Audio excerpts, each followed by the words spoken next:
1978 po, Faith is the Victory.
Mapagpalang umaga sa ating lahat.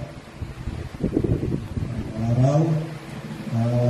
Sa May 9, mga kapatid, huwag natin kalimutan, ipag-pray yung Bible Conference. May 9 po yan sa Dumaka, Quezon, din po kila Elder Manny sa Tira. Panalangin po natin yung mga naimbitahan ng mga pastor from other churches, at yung mga iba pang dadalo.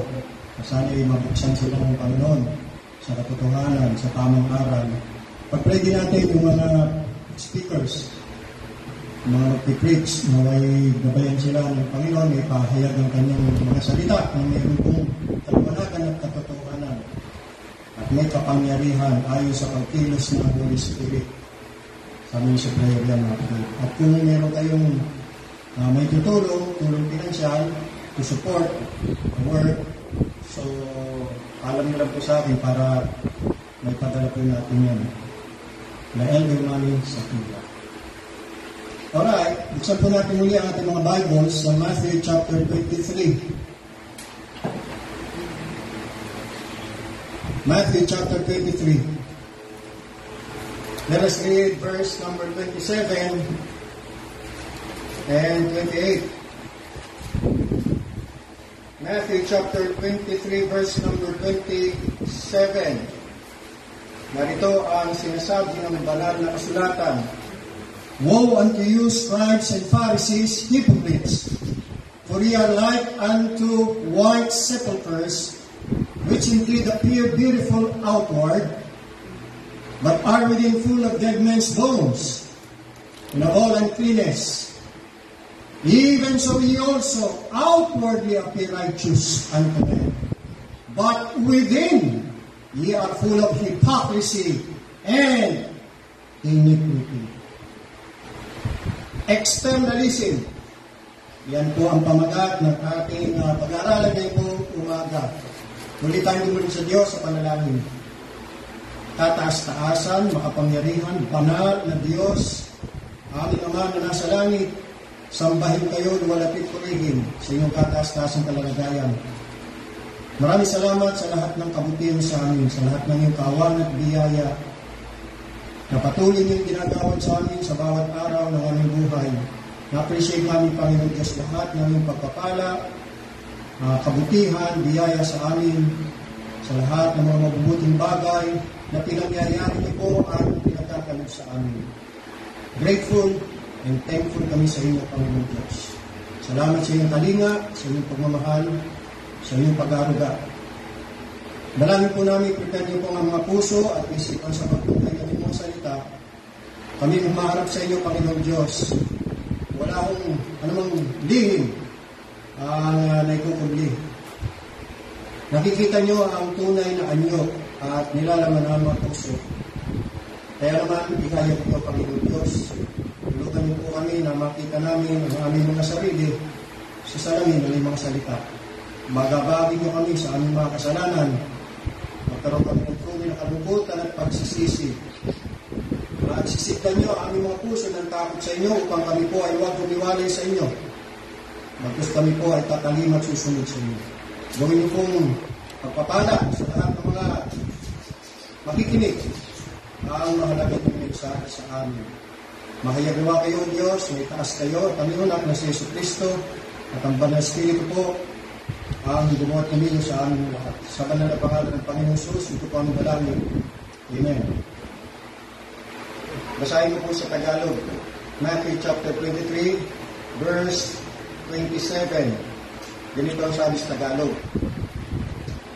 Saban ninyo mga skriba at mga fariseyo, mga mapagpaimbabaw, sapagkat tulad kayo sa mga libingang pinaputi, na may anyong maganda sa labas, datapwat sa loob, ay puno ng mga buto ng mga patay na tao at ng lahat na karununduman. 28. Dahil di naman kayo sa labas ay nag-aanyong matuwid sa mga tao. Datapag sa loob ay puno kayo ng pagpapaimbabaw at katampalasanan. Externalism. When we say externalism, what do we mean? What does externalism mean? It means attention to externals. Attention to externals. Preoccupied excessively with externals. So excessive preoccupation with externals. Ang masyadong binibigyan ng diin at importansya ay yung panlabas na anyo lamang. At napapabayaan yung panloob. You see, men always put premium in the internals or externals. Men always put premium in the externals. They value the most on what is on the outside rather on what is in the inside. It is a common thing for the natural man to judge according to appearance. He judges the book by its cover rather than the content of it, so to speak. There is a comparatively a poor discernment or judgment on the importance between the external and the internal. At ang tao, mas lalo ho nilang binibigyang halaga at pansin at diin yung panlabas kaysa doon sa panloob. At bakit ganon? Sapagkat ang sabi ng Panginoon Kristo, si John chapter 3 verse 6, ang ipinanganak ng laman ay laman nga. At ang ipinanganak ng Espiritu ay Espiritu. That which is born of the flesh is flesh. Ang tao kasi ipinanganak sa laman. At ang tao ipinanganak ng laman, ang sabi nga doon sa Romans chapter 8 verse 6, for they that are after the flesh do mind the things of the flesh. External. But they that are after the Spirit, the things of the Spirit, internal. Yan ang dahilan. Kaya kung tatanong niya, bakit ang tao masyadong binibigyan ng importansya at pagpapahalaga yung panlabas kaysa doon sa panloob? Kasi ang tao pinanganak sa laman o ng laman. At ang pinanganak ng laman, ang palaging iniintindi ay yung laman. Yung panlabas na nyo. Pero yung tao pinanganak sa Espiritu, ang iniintindi niya, pinalagay niya yung panloob. Yung spiritual. Yung Espiritu. Kaya dapat gano'n ang mga pinanganak sa Espiritu. Ganun dapat ang mga anak ng Diyos. Yung mga nakaranas ng kapalanakan sa Espiritu should not commit the same mistake of putting value and importance more on the externals rather than the internal. Now let us see how the Bible explains further this truth or principle and show where the value of emphasis should be placed. First of all, tingnan po natin kung paano po dinemonstrate ng Panginoon itong prinsipyo at ipinakita niya yung paghahambing o contrast between the internal and the external. Babalikan natin yung ating teksto. Sandali pumunta muna tayo doon sa 1 Samuel chapter 16. 1 Samuel chapter 16. Look at in verse number 7. 1 Samuel chapter 16, verse number 7. Dito, makikita natin mga kapatid kung paano pinakita ng Panginoon yung contrast between the external and the internal at kung saan dapat ilagay ang kahalagahan o importansya. 1 Samuel chapter 16, I want you to read verse number 7. Ganito ang sabi. But the Lord said unto Samuel. So ito ay mensahe ng Panginoon kay Samuel. Ito yung naghahanap ang Panginoon ng papalit na hari kay Saul. Ang kauna-unang hari ng Israel. So nireject na ng Panginoon si Saul at naghahanap ng bagong hari. So inutusan ng Panginoon si Samuel na maghanap ng hari at pinapunta siya doon sa sambahayan ni Jesse, tatay ni David. Eh si David, meron siyang, ito sila magkakapatid. So isa-isa po yun. Yeah. Ito naman si Samuel, nakatingin sa panlabas, pagka matangkad, matipunang katawan, gwapo, itsura, inisip niya siguro ito yung hinahanap niya pa. So dito, tinuruan siya ng Panginoon ng leksyon. Sabi niya, but the Lord said unto Samuel, look not on his countenance or face, or on the height of his stature, because I have refused him. For the Lord seeth not as man seeth. For the man looketh on the outward appearance, but the Lord looketh on the heart. Let me emphasize, those expressions or words na sinasabi, hindi tumitingin ang Panginoon na gaya ng pagtingin ng tao. Bakit? Paano ba tumingin ang tao?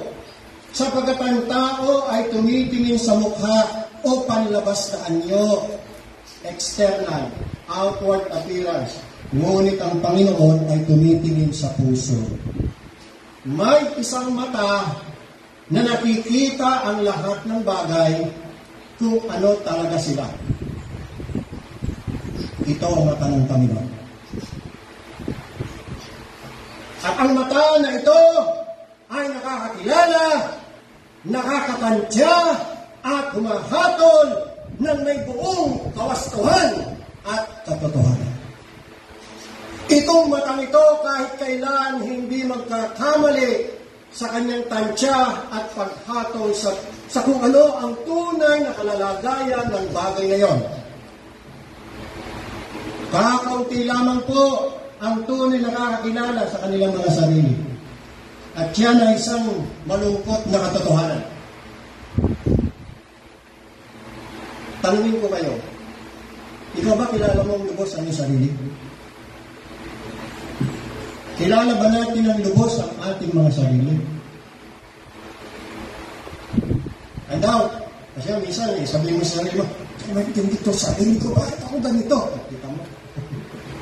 Gusto mo sarili mo, hindi mo naintindihan eh. Kasi hindi mo nakikita, hindi mo naunawa ang lubos ang iyong sarili. Diba? Meron ka mga bagay na hindi naintindihan sa iyong sarili. Kaya kakunti lamang ang tunay na nakakilala sa kanilang mga sarili. Ang prinsipyong ito ay maaari lamang ituro sa paaralan ni Kristo, na kung tawagin natin School of Affliction. Christ's School, God's School. Ang banal na Espiritu ay ang guro. Tanging siya lamang makapagbibigay sa atin ng tumpak na larawan ng ating mga sarili at makakapagpakilala sa ating mga sarili.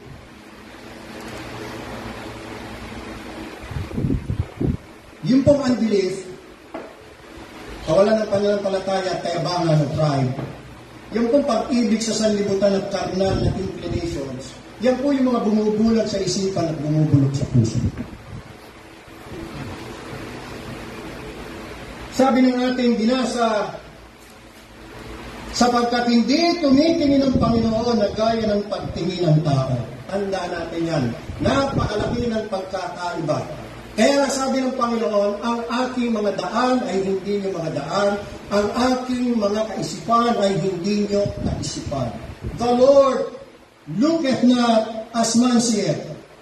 God sees not as man sees. Maaaring mali tayo. Maaaring magkamali tayo sa palagay o tansya natin sa ating mga sarili. Agree? Sapagkat ang sabi nga ho ng Kawikaan 21:2, bawat lakad ng tao ay matuwid sa kanyang sariling mga mata. Sa mata mo, maaaring ikaw ay tama. Sa mata mo, maaari kang matuwid. Pero hindi sa mata ng Panginoon. Bawat lakad ng tao ay matuwid sa kanyang sarili mga mata. Ngunit, tinitimbang ng Panginoon ang mga puso. Tansyado niya, tinitimbang niya, kalkulado niya ang bawat puso. Tinimbang ka, ngunit kulang. Every way of a man is right in his own eyes. Every way of a man is right in his own eyes. Kadalasan niya, ang tao, tingin niya sa sarili niya, palagi siyang tama eh. Di ba? Bihira lang yung mga tao maamin ng pagkakamali, tapos hingin ng tawad. Because it takes humility for a man to admit that he is wrong. It takes a lot of humility for a person who committed wrong to admit that he is wrong. It takes humility. Minsan, kailangan pa tayo pagpapakumbabati ng Panginoon para tanggapin natin ang ating mga pagkakamali. Kaya nga, mabuti ang affliction to humble us. To humble us. Para umamin tayo sa ating mga kasalanan at magpakumbaba tayo sa harap ng Panginoon. Pag ang Panginoon may nakitang yabang, kayabangan sa ating mga puso, yan, talagang hindi maaaring hindi tayo ibabak ng Panginoon. Ibababa tayo ng Panginoon. Hindi pwede hindi. Every way of a man is right in his own eyes. But the Lord pondereth his heart. The Lord weighs the heart. Alam niya ang motibo at intensyon ng puso kung mabuti o masama. Napakarami sa mga tao who esteem themselves to be wise, but they are total fools in God's estimation. Many who call themselves righteous are an abomination in the sight of God. For God sees not as man sees. Man looks at the outward appearance, but the Lord looks at the heart. Luke chapter 16 verse 15, the Bible says, at sinabi niya sa kanila, kayo ang nag-aaring ganap sa inyong sarili sa paningin ng mga tao, dapat nakikilala ng Diyos ang inyong mga puso, sapagkat ang dinadakila ng mga tao ay kasuklam-suklam sa paningin ng Diyos. Lucas 16:15. Kung ano po yung mahalaga sa tao, no? Kung ano po yung dinadakila ng mga tao, ay sa Diyos pala kasuklam-suklam. Kita nyo kung paano mag-judge ang Diyos? Yung inaakala natin, yun ang mahalaga. Yun pala sa paningin ng Diyos, hindi pala importante, hindi pala mahalaga yan. At kung ano yung akala natin hindi mahalaga, yun pala sa Diyos mahalaga. Baliktad. Naintindihan mo ba natin yan? So ito, tinuturo ng Biblia kung anong klase yung mga tao tayo. Malayo talaga tayo sa Diyos eh. No? Ang mga tao talaga, inaaring ganap nila ang kanilang sarili, batay sa kanilang paningin. Ayon sa kanilang paningin, o estima, o akala sa kanilang mga sarili. Pero sabi mo dito, nakikilala ng Diyos ang inyong mga puso. Yung puso mo, yung puso ko, puso nating lahat, nakikilala ng Diyos. Alam niya kung anong tunay na tinitibok ng iyong puso. Alam niya kung ano ang anyo at kalalagayan ng iyong puso. Alam niya at walang may lilihim o may tatago sa Diyos. You see, it is the hidden life or the inner life na tinawag din po ni Paul na inner man at tinawag naman ni Peter na the hidden man of the heart. Mamaya titingnan natin yan. Which makes the character. It is the hidden life, it is the hidden man that makes the character. Ano ibig sabihin? Kung ano ka sa loob, yun ka. Kung ano ka sa loob, yun ka. Okay? Pwedeng magkunwari ka sa labas eh. At mapagkamalang kang mabuti sa labas eh. Pero nakikita ng Diyos yung loob. Eh, pwede ka mapagkamala ng mga tao, mabait ka eh. Mabuti ka, magaling ka, faithful ka, masunurin ka eh. Sa panlabas. Kaya ang tao na nagkakamali sa kanyang estima eh. Pero hindi magkakamali ang Diyos, mga kapatid. Tandaan natin yan. Kung ano tayo sa kaibuturan ng ating pagkatao, kung saan walang mata ng tao maaaring tumagos, yung tayo talaga. Gaya ng nakikita ng Diyos sa atin. Wala nang mas mahalaga kung gayon kaysa ang nakatagong buhay ay maging totoo, dalisay, maganda, at katulad ni Kristo. Ulitin ko mga kapatid, wala nang mas mahalaga kaysa sa nakatagong buhay ay maging totoo, dalisay, maganda, at katulad kay Kristo. So if the Lord places premium on the heart, then we must do the same. If the Lord places premium on the heart, then we must do the same. Man places premium on the external, but the Lord places premium in the internal. And because of that, we must by all means work out our hearts and conscience. Alam nyo, maraming pinagagawa sa atin ng Diyos eh. Maraming gawain. At maraming nagkakamali na pagdating sa gawain ay yung gawain lang sa church. Hindi ho. Sa lahat ng gawain na pinagagawa sa atin ng Panginoon, ang pinakamabigat na gawain ay yung i-work out mo ang iyong puso. Heart work, that's what we call it. Heart and conscience work. We have to work out our hearts, our conscience, focusing on it, striving to keep it true, pure, beautiful, and Christ-like. Yan ang ating dapat gawin bilang mga anak ng Diyos. Tungkulin natin. To work out our hearts. Kasama yan sa always abounding in the work of the Lord. Working out our hearts and conscience. So nakita nyo na mga kulit, yung prinsipyong ito, no? Yung external, internal, at kung ano ang mas mahalaga sa Panginoon. Alright? Puso. Yun siya nakatingin. Hindi nga, kung ang Panginoon tumitingin sa puso, di dapat pala, pag-ingatan natin at yung mga puso, bantayan natin yan. Diba? Kasi doon siya nakatingin eh. Okay? Importante yan eh. Kasi lahat ng ating mga ginagawa sa labas, dyan manggagaling sa loob. Ngayon, pangalawa, secondly, let us see how this principle is applied to beauty.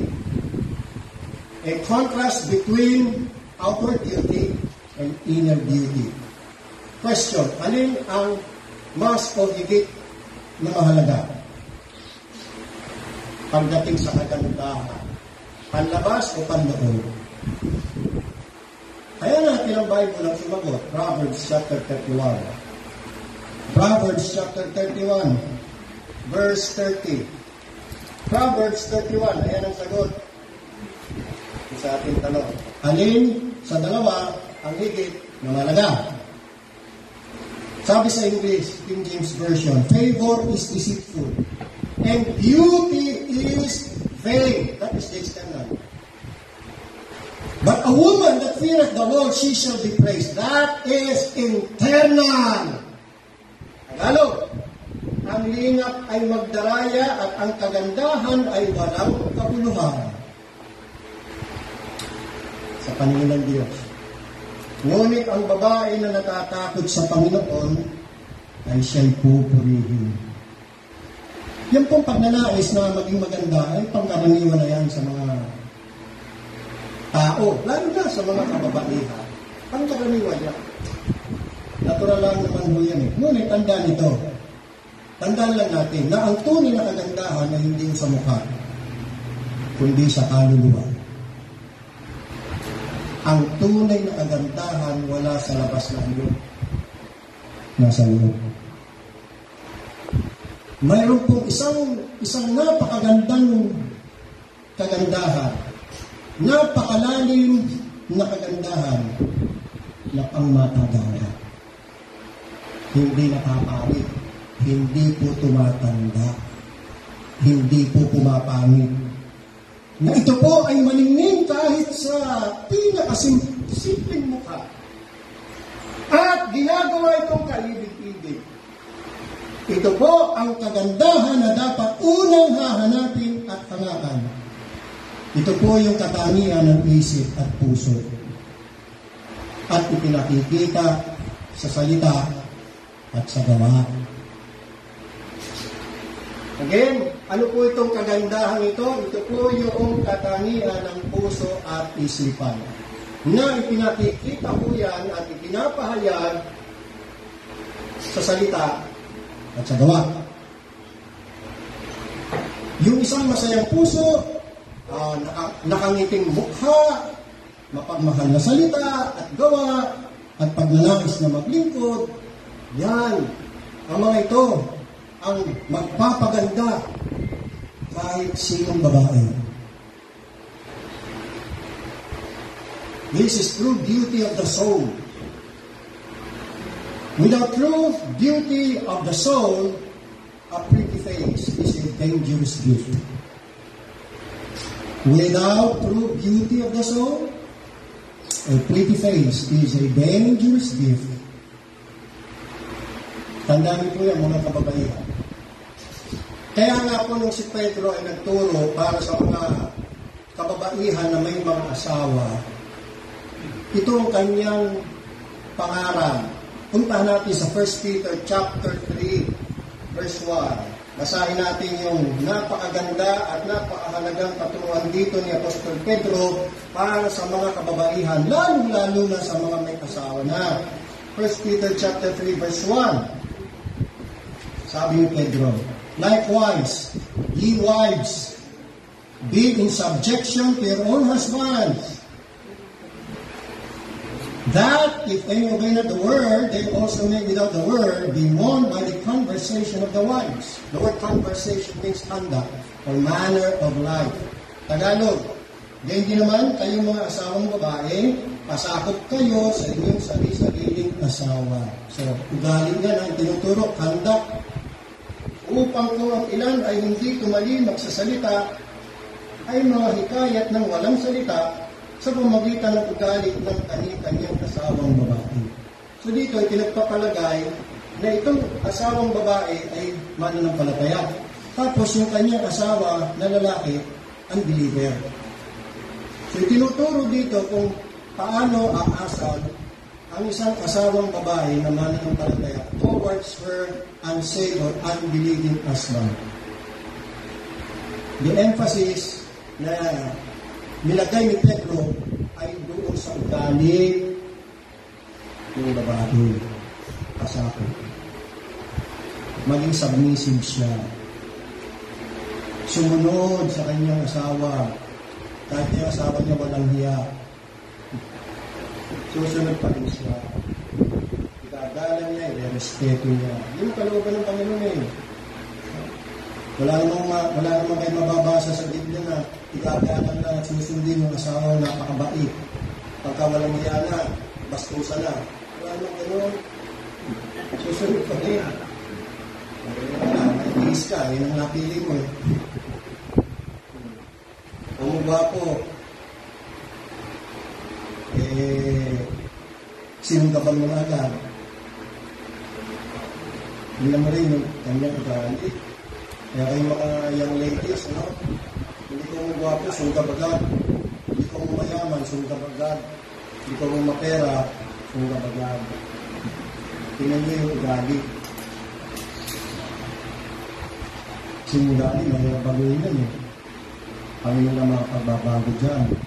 So sabi ni Pedro, sa pamamagitan ng inyong asal, kung kayo ay susunod, kung ang iyong mga asawa man ay hindi sumunod sa salita, mawiwin niyo sila sa pamamagitan ng inyong asal, conversation, of conduct, or manner of life.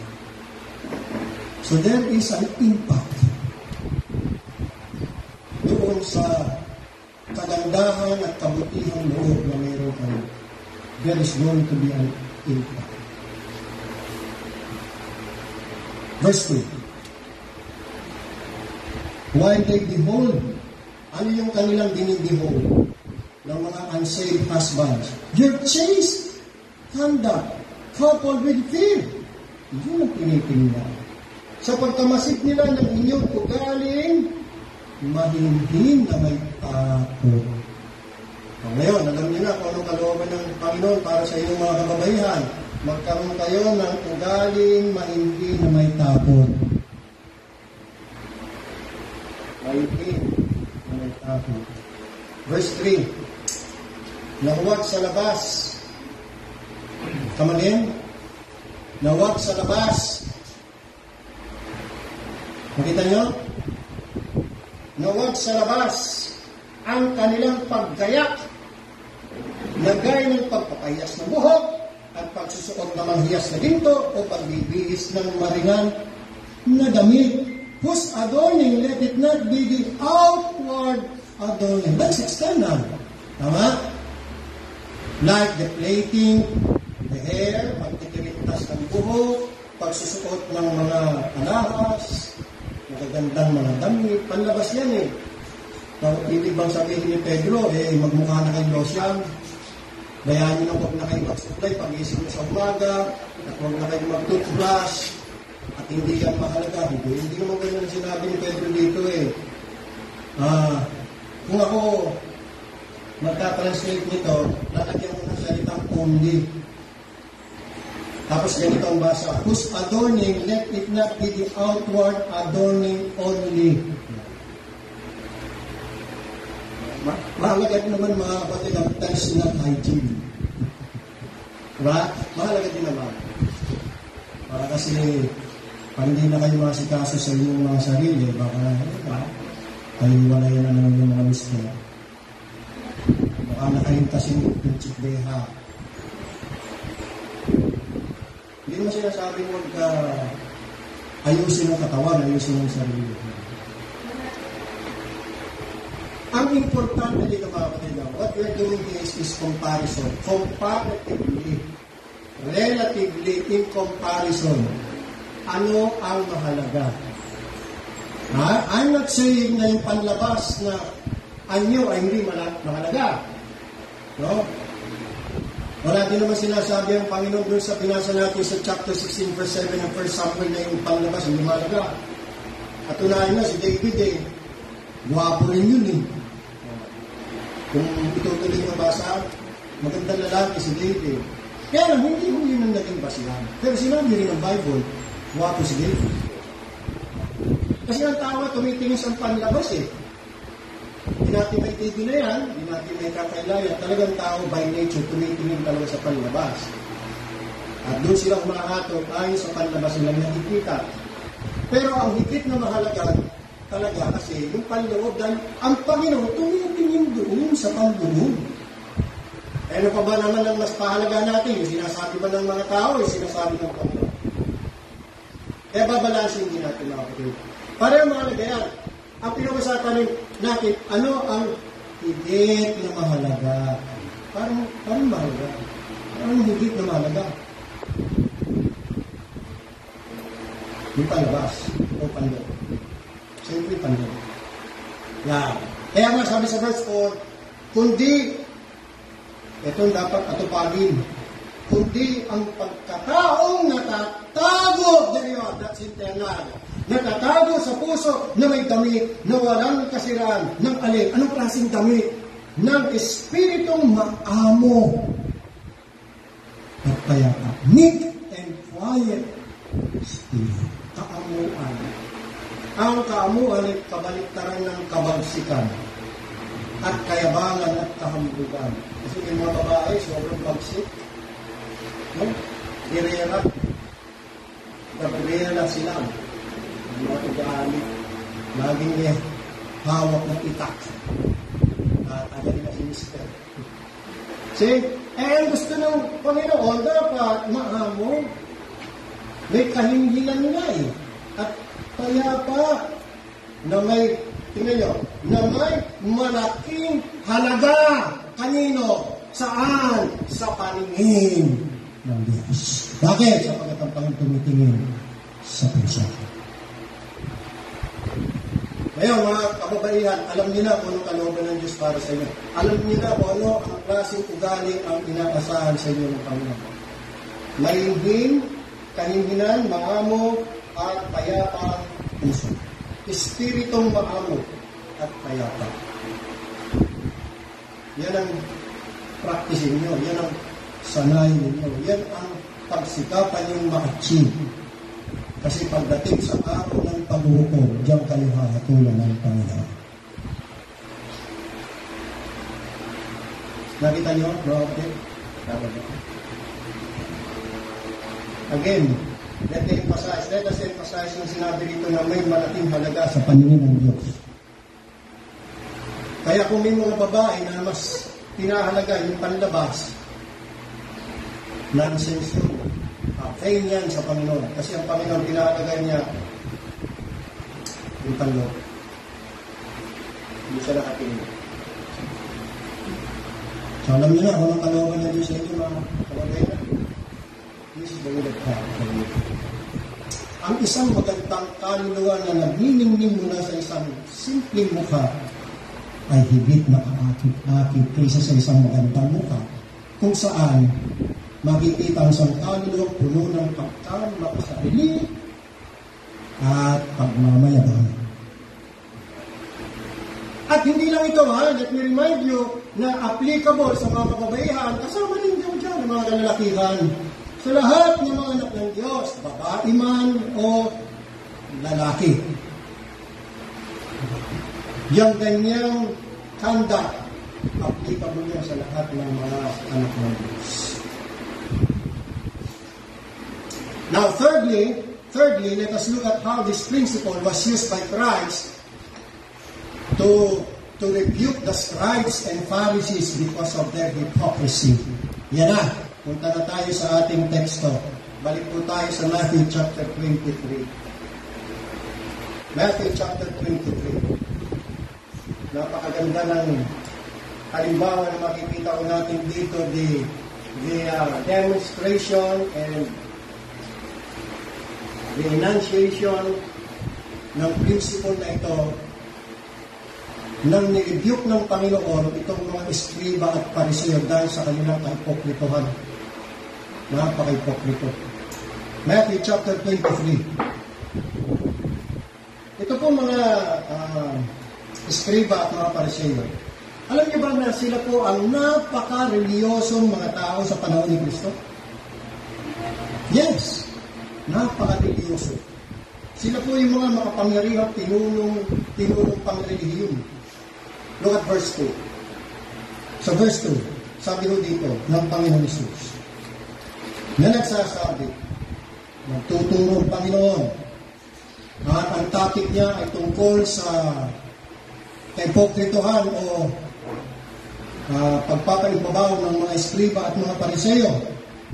Na nagsasabi, sabi ng Panginoon, nagsisiyo po mga eskriba at mga pariseo sa luklukan ni Moises. Ano ibig sabihin, nagsisiyo po mga eskriba at mga pariseo sa luklukan ni Moises? Ibig sabihin mga kapatid, tumutukoy yan sa kanilang posisyon bilang mga public teachers at interpreters ng kautusan ni Moses. Yan, sila yung may authority na magpaliwanag at magbigay kahulugan sa kautusan ni Moses. Now, ang kautusan, dapat lang talaga paramalan po yan. We should honor the law, but not the hypocritical teachers of the law. Walang problema sa kautusan. Ang may problema yung mga nagpapaliwanag at nagtuturo ng kautusan. Gaya din ngayon sa ating panahon. No? Walang problema sa salita ng Diyos. Walang problema sa kautusan ng Diyos. Ang may problema yung mga pastor at mga mangangaral na mga mapagpaimbabaw. Subalit, ayon po sa Panginoong Hesus, bagamat ito pong mga eskriba at mga pariseo ang pinaka-relyoso mga tao sa panahon ni Jesus Christ, pero sabi ho ng Panginoong Hesus, sila po ay mga hipokrito. Mga relyoso, pero mga hipokrito. They are the religious hypocrites of Christ's day. At ang kanilang pagka-hipokrito ay talaga namang sukdulan. Grabe. To the max. Bakit? Verse 3. Bakit? Sapagkat lahat ng mga bagay na sa inyo kanilang ipag-utos na gawin ninyo at ganapin, datapwat, huwag kayong magsigawak ng alinsunod sa kanilang mga gawa. Bakit? Sapagkat kanilang sinasabi at hindi ginagawa. Kita niyo? Walang problema doon sa sinasabi o kaya sa iniuutos nila kasi hindi naman sa kautusan. Kaya sabi ng Panginoon, lahat nga ng mga bagay na sa inyo kanilang ipag-utos, galing yan sa kautusan ni Moses, gawin ninyo. The law is honorable. The law is good. The law is spiritual. Gawin ninyo. Ang huwag niyong gawin ay yung mga nagsasabi sa inyo na gawin niyo. Kasi sila mismo hindi lang ginagawa. Di ba, pagpapaimbabaw yun, kaplastikan, hypocrite. Verse 5. Talim tayo sa verse 5. Datapwat ginagawa nila ang lahat ng kanilang mga gawa. Tingnan nyo. Upang makita ng mga tao. Kita nyo kung saan sila nakafocus? Panlabas. Ang lahat ng mga bagay ng kautusan ng Diyos ay matimbang. Ngunit ang mga ito ay pinakamatigat na nagpapahayag ng panloob na kabanalan sa puso. Yan ang pinakamabigat. Nakita ho ninyo no, kung saan nilagay ng mga religious hypocrites ang kanilang emphasis. Saan? To be seen of men. External. Sa mga tuwid, yung mga ginagawa pala nila, pakitang tao lang. Para lang mapansin, makita ng mga tao, para hangakan sila ng mga tao.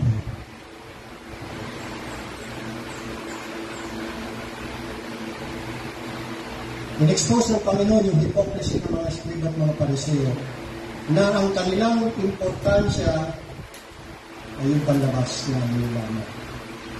Verse 23, tanong tayo sa verse 23. Hindi natin isa-isa niya, maubos ang ating oras. Kunin lang natin yung pinakamahalagang angkop sa ating pag-aaral. Verse 23, ito na. Sa aba ninyo mga Escriba at mga Pariseo mapagpanbabaw,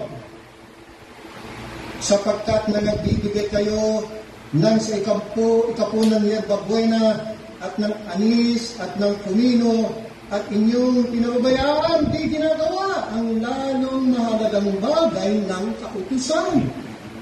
Nagingit iba ang katarungan at ang pagkahabag at ang pananampalataya.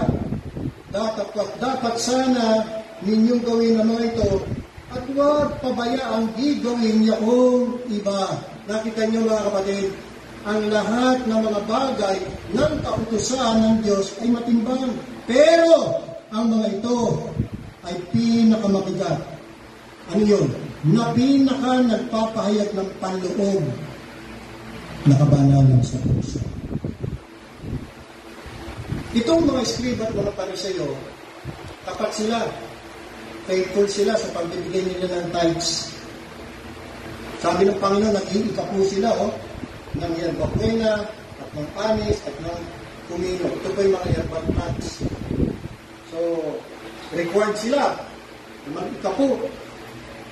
At example, yung mga herbal plants, mag-iika po sila doon. Tapat nilang ginagawa yan. Kaya lang, sabi ng Panginoon, pinababayaan naman nila na di ginagawa yung lalong mahalagang bagay. Kita nyo? Yung lalong mahalagang bagay. Yung pag-iikapok, mahalaga yan. Pero sabi ng Panginoon, meron pang mas lalong mahalagang bagay ng kautusan. Ano yun? Katarungan. Judgment. Or justice. Kasi itong mga Escriba at mga Pariseo, mga manggagancho to mga nanlalamang ng kapwa, mga mangdaraya, mga tiwali, mga kawatan, yan, mahilig manguha, mahilig mangipin, walang katarungan, hindi matuwid sa kanilang pakikitungo sa kanilang kapwa, nilalamangan nila ang kanilang kapwa. Como mga pinuno Como sila in authority. Ano pa? Pagkahabag. Walang habag to. Marunong maawa sa kanilang kapwa. Hirap na nga yung tao, hihingaan pa. Tapos yung nahihirapan, sa halip na tulungan, pinahirapan pa. Utusan. Pagkagawin ng kung anong bagay, para lang sa kanilang sariling kapakanan o pakinabang. Walang awa. Hindi pananampalataya. Pagtitiwala sa Diyos. Wala mo silang ganun, mga kapatid. Kaya sabi ng Panginoong Yesus, dapat sana ninyong gawin ang mga ito. Ano yun? Yung katarungan, pagkahabag at pananampalataya. At huwag pabayaan, di gawin niya ang iba. Kita niyo?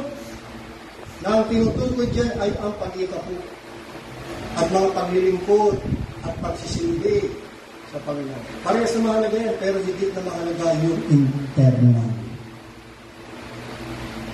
Pagawa niyo po mga kapatid. Verse 25, tanong tayo. Ito na yung ating teksto. Sa aba ninyo mga Escriba at mga Pariseo, mga mapagpaimbabaw, sapagkat inyong nililinis ang labas ng saro at ng pinggan. Datapuat sa loob ay puno sila ng panlulupig at katakawan. So lahat po sila ay para sa labas. Hindi po para sa panloob ng relihiyon. All out sila pagdating sa panlabas. Pero hindi po sila all out pagdating sa panloob. Sila po ay higit na nagnanais at masisigasig na nagmukhang banal sa mga tao. Pinagsisikapan nila na sila magmukhang banal sa mga tao kaysa sa pagsang-ayon ng Diyos sa kanilang sarili.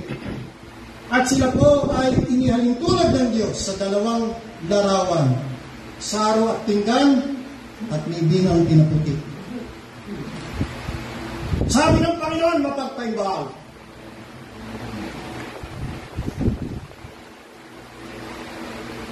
Ang isa pong ipokrito ang isang stage player sa relihiyon.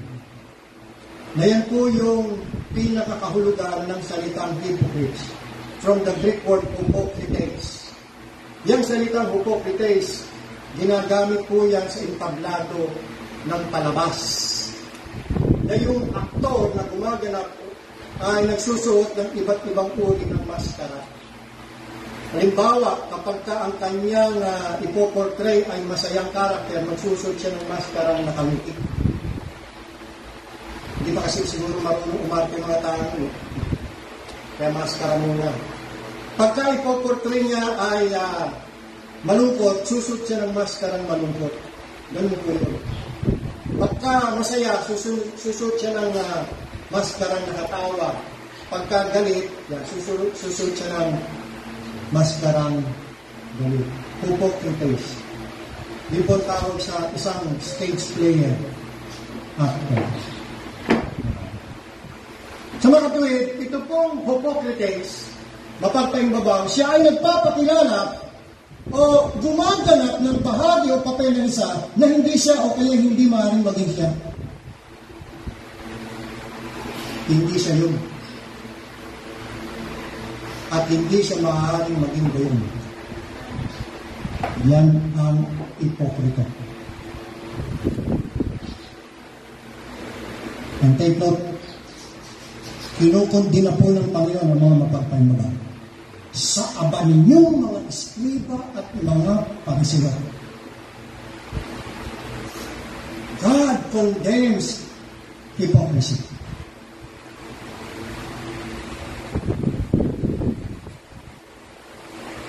Ang kanilang relihiyon ay walang kabuluhan. At kapag sila ay namatay, malaki ang kanilang pagkawasan. Again, sabi ng Panginoong Hesus sa verse 25, sapagkat inyong nililinis ang labas ng saro at ng pinggan. Yung labas lang na nakikita ng mga tao. Yun ang pinagbubuti nila eh. Yun ang nililinis nila eh. Ibig sabihin, ingat po sila na huwag makagawa ng mga skandalosong mga kasalanan na sisira sa kanilang reputasyon sa mga tao. Pero, pinahihintulutan ng kanilang sarili sa kasamaan ng kanilang puso. Na ginagawa nilang kasuklam-suklam ang kanilang mga sarili sa dalisay at banal na Diyos.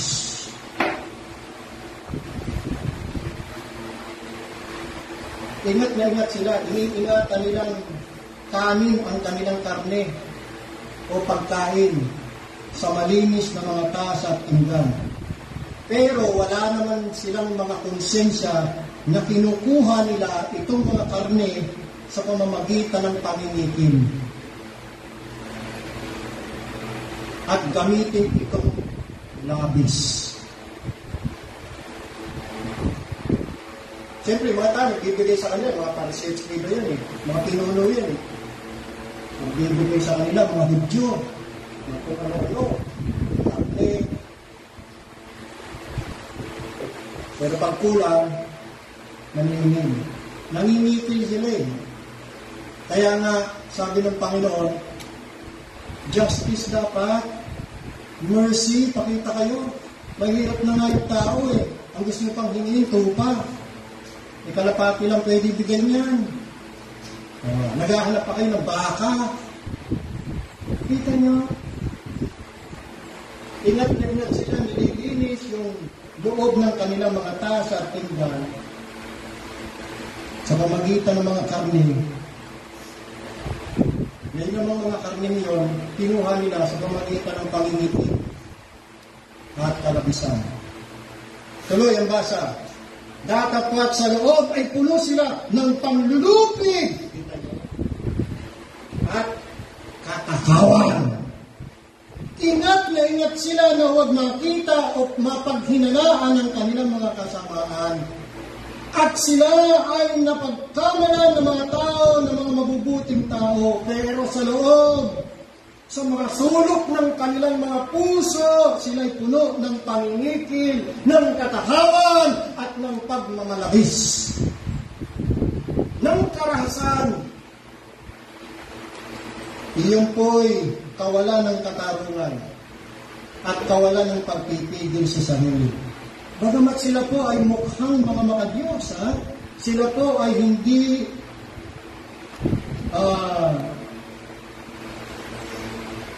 sila matino.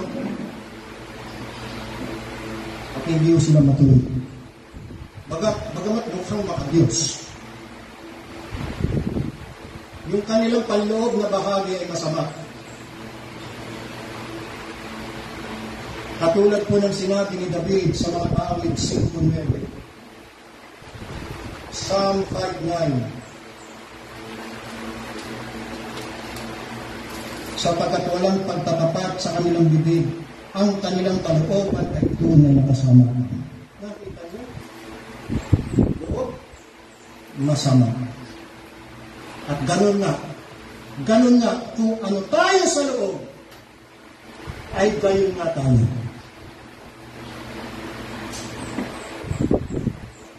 So, ano tayo sa loob, ganun nga tayo. Balik tayo sa Mateo.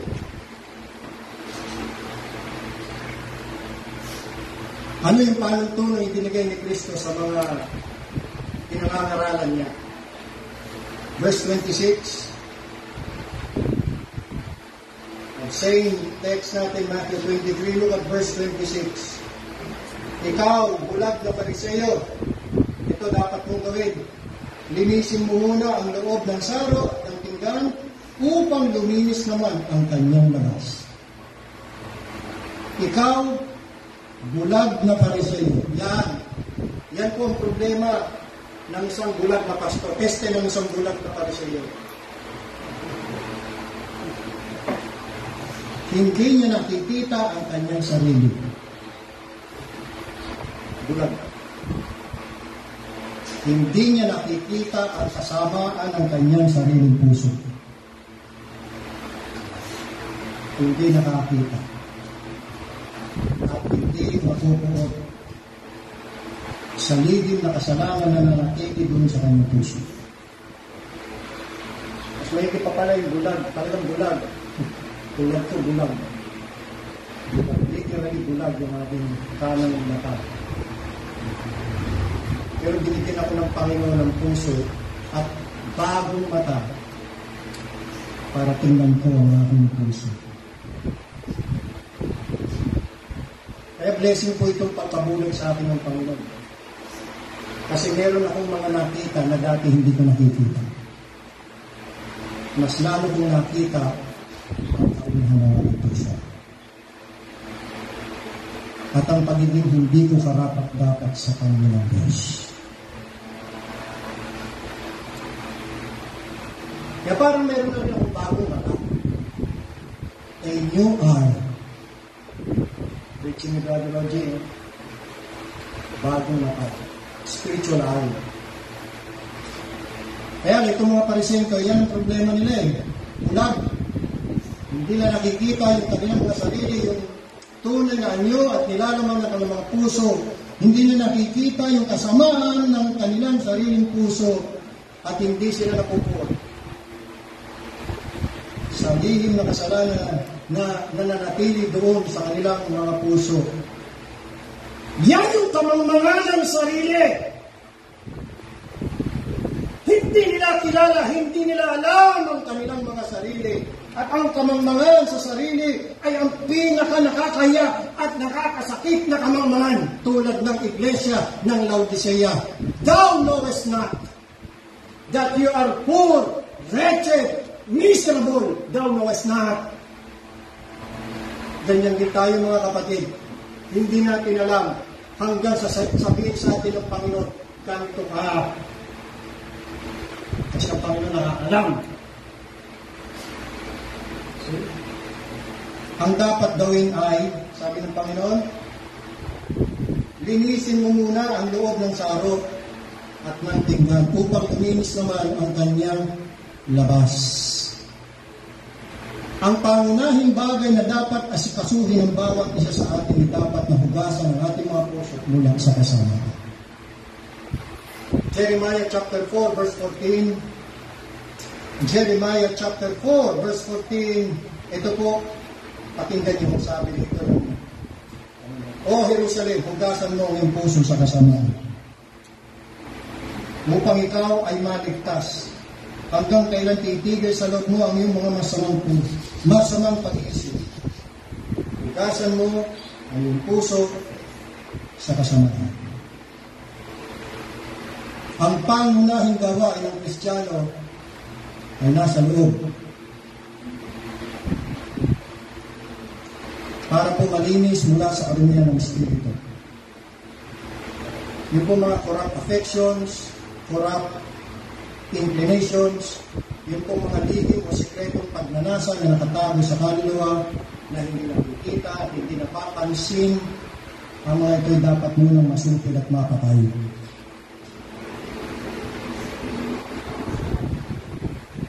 Ang mga kasalanan yun ay dapat na maingat na iwasan.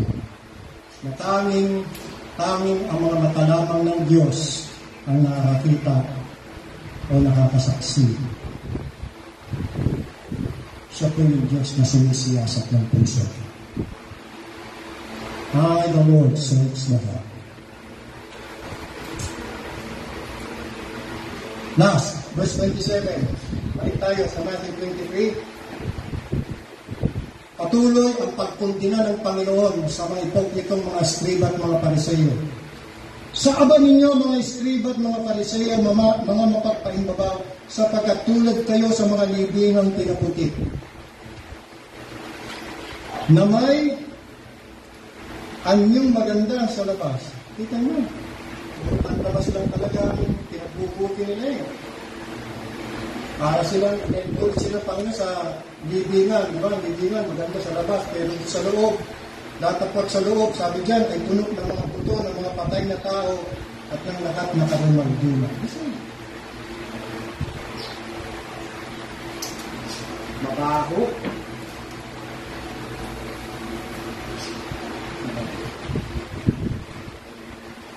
So mga kapatid, ganito pala, no? Kahit anong ganda ng paglilingkod natin sa Diyos, sa panlakas. Pero ang puso hindi tama. Puno ng kaanihan. Mabaho ang ating mga handog sa panlakas. Full of dead men's bones. Correct. Sa panahon natin ngayon, meron tayong mga modernong mga skriba at pariseyo. At yan ay mababasa natin sa 2 Timothy chapter 3 verse 5. 2 Timothy 3:5, having a form of godliness, but denying the power of it. Having a form. The word form comes from the Greek word which means appearance. External. So yung kanilang godliness, yung kanilang religiosity, external lang pala, panlabas lang yan, tulad ng mga eskriba at mga pariseyo. Pero yung totoong kabanalan, wala. Salat sila sa tunay na kabanalan. The root of the matter is not in them. Their hearts are void and empty of God's sovereign and saving grace. No miraculous grace has been wrought in their hearts. All are empty religion. Hungkag na relihiyon. Hungkag na mga gawain na hindi mo katanggap-tanggap sa Diyos. Yan, karamihan kayo sa mga reliyon, sa mga simbahan ngayon. Empty religion. Empty professors of faith, religious liturgies. Alam nyo, naturally inclined tayo na husgahan ng mga bagay sa pamamagitan ng panlabas na anyo. Di ba? Outward appearance. Madalas natin inaakala o pinapalagay na kung saan mayroong malaking church building, na mayroong mga cardstones, printed glass, mayroong nice and soft pews, di ba? Mayroong air-conditioned auditorium and rooms, at meron silang magnificent ceremonial, magnificent worship service, na mayroong mga fine music with majestic choirs and special songs and numbers, and gorgeously dressed ministers and members of the church with matching choirs na gorgeously robed or dressed. And we think that there must be some real religion. Pero ang totoo, there may be no true religion at all. Because it may be all forms, all shows, and all appeal to the senses that they may be seen by men. Kaya huwag tayong huhusga at maniniwala na pagka mayroong malaking building sila, maraming mga miyembro, maraming dumadalo doon, totoo na yun, sa Diyos na yun, nagkakamali kayo. Hindi sa ganon. Ang tunay na iglesia ay haligit suhay ng katotohanan. Katotohanan ang dapat natin hanapin sa kanila. Spiritual. Hindi karnal. Internal at hindi ho external. Totoo ba doktrina? Totoo ba mga tinuturo? Si Kristo ba talagang niluluwalhati? Totoo bang salita ng Diyos ang pinangangaral po dyan? Sila po ba'y umiibig sa katotohanan na pagka itinuro mong katotohanan, tatanggapin nila ng may kasiyahan, kagalakan o itatapin nila? Meron kasi yan spiritual. Huwag tayong paloloko, huwag tayong padadayak sa mga panlabas na ano. Hindi mo dyan nasusukat. For we look not at the things which are carnal or outward, but we look on things which are not seen. Spiritual. For the things which are seen will be gone. Nawawala yan. But the things which are not seen, they are eternal. They will last long. Yan ho, mga kapatid. Yan dapat natin pahalagahan sa ating natin. So dito, ako muna hihinto. At may part po ito, mahaba po ito. Malalim-lalim po ito at marami pa tayong dapat na talakayin. So that is all for now. Tayo pwede mo magsuglo sa kanila. Mamaya rin po natin.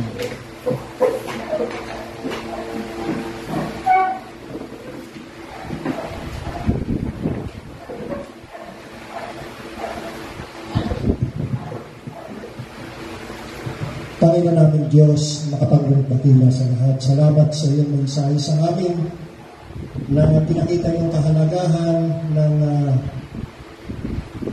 panloob na higit kaysa sa panlabas. Pinakita yung sa amin, Panginoon Diyos, kung ano po ang dapat namin katupatin, pahalagahan at sikapin na pagbutihin. Yan po yung mga puso namin. Importante yan sa inyo. Kaya naman kailangan bantayan namin ang mga puso, siyasapin, saliksikin, hugasan mula sa mga kasamang namin. Panginoon, kailan po nakakaalam ng tunay na tinitibok ng mga puso.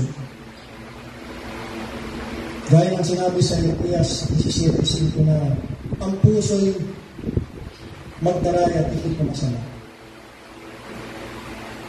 At sino nakakaalam? Kailang Panginoon. Pwede kami magkamali sa kung anong aming palagay at tansya sa aming mga sarili. Baka Baka nakakala namin kami po ay tama na, matuwid na, okay na. Yun pala, bagsak. Timbang ulit ulit. Kayo ang Panginoon na tumitimbang ng mga puso, ng mga intensyon, motibo, layunin. Kaya Panginoon Diyos, ipakita niyo palagi yan sa amin. Kung may nakikita kayong kakabukan, kayabangan, pagmamataas, pagmamalaki, kung may nakikita ho kayong kapagpapahimbabaw o hypocrisy, covetousness, hatred, anger, at iba pang mga lihim na kasalanan, kami po ay inyong patawarin at tulungan ng may waksinan. Dalangin po namin, Panginoon Diyos, na patuloy na kami papagliwanagin, maintindihan namin ang iyong mga aral. Patuloy po ipakilala sa amin ang mga sarili. Huwag kami palayain ng mga Diyos. Patuloy pong pagpalain ang aming pag-aaral sa mga nalalabi pang mga oras na kami patuloy naglilingkod sa inyo. Sa banal na pangalan ng aming Panginoon, tagapagligtas na sa Jesucristo, ito po ang aming pangalan. Amen.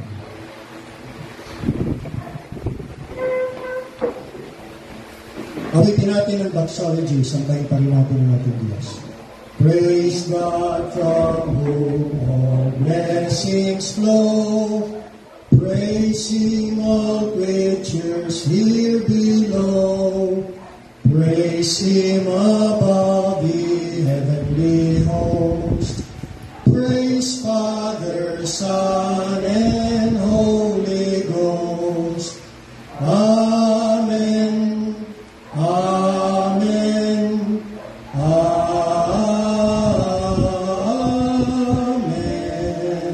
Magandang umaga sa lahat. Tapos na ating banal na pagtitipon sa umaga nito. Mamaya po ulit. Tayo po ay God bless us all.